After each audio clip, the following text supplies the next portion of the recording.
Igreja de Cristo, saúde a todos com a maravilhosa paz do Senhor. Estamos aqui apresentando mais um vídeo no nosso canal do YouTube. Eu gostaria que você se inscrevesse neste botão vermelho que está na descrição do teu vídeo e assinar o sino da notificação para você continuar ajudando esse trabalho, né? Que é para incentivar a obra do Senhor. Eu quero estar começando a dizer um pouco sobre o livro de Neemias, que está no Velho Testamento, que tem 13 capítulos, né? E vemos aí que vai falar do tempo em que era no tempo do exílio, no tempo que muitos estavam cativos, né? Que foram levados de Israel para o regime babilônico.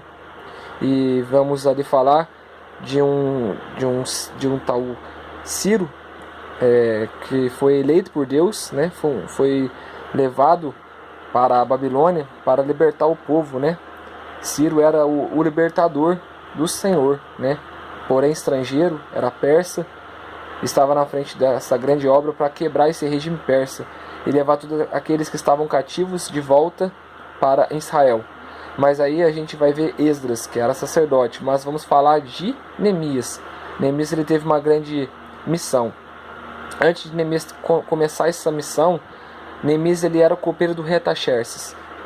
O que significa copeiro? Copeiro significa se Neemias, se acontecesse alguma coisa com o rei Artaxerxes naquele tempo do exílio, Neemias ele provava tudo que tinha de bebida que chegasse até o rei. Se houvesse uma conspiração contra o rei, certamente Neemias morreria, porque ele provaria da bebida que chegara ao rei. Mas foi dado a Neemias, né, uma grande obra. Ele queria fechar as brechas da muralha de Jerusalém. Nós, olhando para a nossa vida, nós vamos ver que nós temos muitas brechas, né? Nós somos seres que erramos, né, constantemente. Mas nós estamos na busca da perfeição, que é através de Jesus Cristo, ao qual deu sua vida por nós, ao qual Ele tem alertado, tem dado sinais, tem dado visões para os teus escolhidos. Eu creio que, conforme diz a palavra, não são muitos, porque Jesus disse: muitos são chamados e poucos são os escolhidos. Mas, voltando a falar de Neemias, na nossa vida também não é diferente. Na vida de Neemias foi, né, quando ele estava fazendo esta missão, estava edificando os muros de Jerusalém, estava fechando as brechas, né, e a palavra vai dizer que Neemias ficou 42 dias, né, ali diante desta obra, desta missão, e se levantaram contra ele três que eu vou citar aqui, e Sanbalate, Tobias e Gesem o árabe, se levantaram contra a vida de Neemias, porque viram que Neemias estava fazendo uma grande obra para o Senhor, e eles tentaram de várias maneiras tentar com que essa obra não viesse a se concretizar, usando o povo, né, contra Neemias, tentando subornar o povo, né, tentando fazer com que não chegasse ao final da obra. Hoje, quantos têm colocado obstáculo na minha obra, na sua obra? Quantos têm se levantado contra a minha vida, contra a sua vida?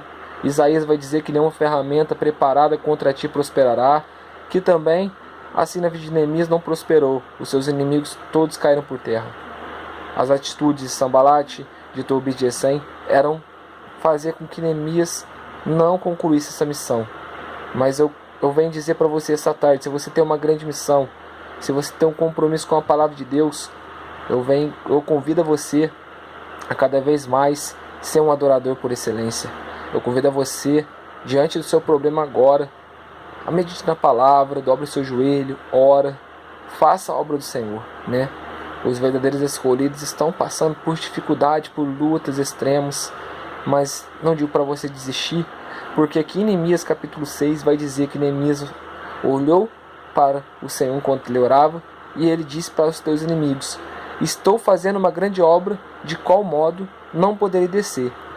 A Bíblia tem em outras traduções dessa seguinte maneira: estou fazendo uma grande obra, de qual modo não poderei parar, né? Então não pare de lutar, continue lutando, por mais que os seus inimigos falam que você não vai conseguir chegar a lugar nenhum. Use as experiências de Neemias, honra o Deus de Israel, honra o Deus que você serve, o Deus que você acredita que é o único Deus que existe, não existe outro Deus. O mesmo Deus que eu falo é o mesmo Deus que você fala, é o mesmo Deus que você serve. E esse Deus, a gente vai ver que no livro de Isaías 43, Esse Deus não é Deus com D minúsculo, é um Deus com D maiúsculo, porque Ele é maior. Ainda que existisse, né, todas as coisas, o Senhor estava conosco, né? Operando o Senhor, quem poderá impedir, né?